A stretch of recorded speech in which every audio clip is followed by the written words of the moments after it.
Pusa mobile point.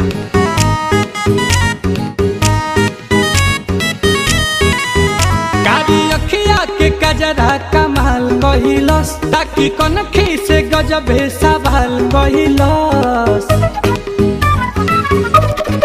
हो कारी अखिया के कजरा कमाल कहिलस, ताकि कनखी से गजबे सवाल कहिलस। सासु बन के सीना में चले लागल बिया।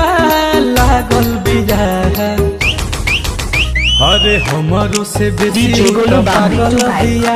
दिल वाली दिल लेके गंगाहा वैशाली, गंगाहा वैशाली, गंगाहा दिल वाली दिल लेके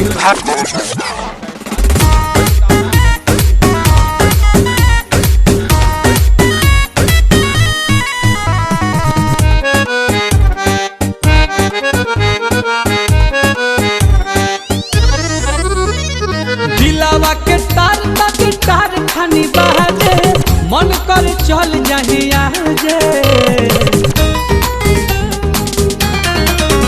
अरे दिलावा के तार तक तार खानी बाजे, मन कर चल जाही आजे।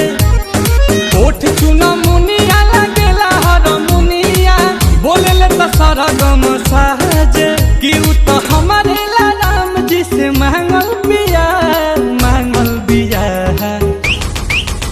अरे हमारो से बेसी हूँ तो पागल। डीजे गोलू बाबरी टू भाई, डीजे गोलू बाबरी टू भाई, डीजे गोलू बाबरी टू भाई। गंगाहा वैशाली, गंगाहा वैशाली। दिल वाली दिल लेके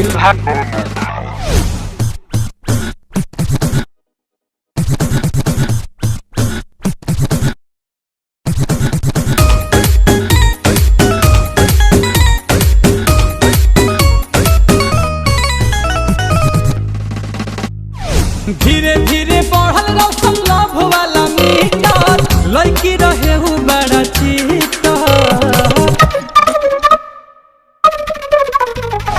धीरे धीरे बढ़ल रौशन लव वाला मीटर, लड़की रहे हूँ बड़ी चीटर।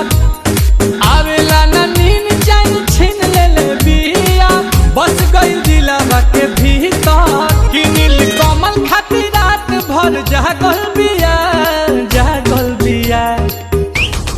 डीजे गोलू बाबरी टू भाई, डीजे गोलू बाबरी टू भाई, डीजे गोलू बाबरी टू भाई। Chandra cinema road, Gangaha Vaishali, Chandra cinema road, Gangaha Vaishali. दिल वाली दिल लेके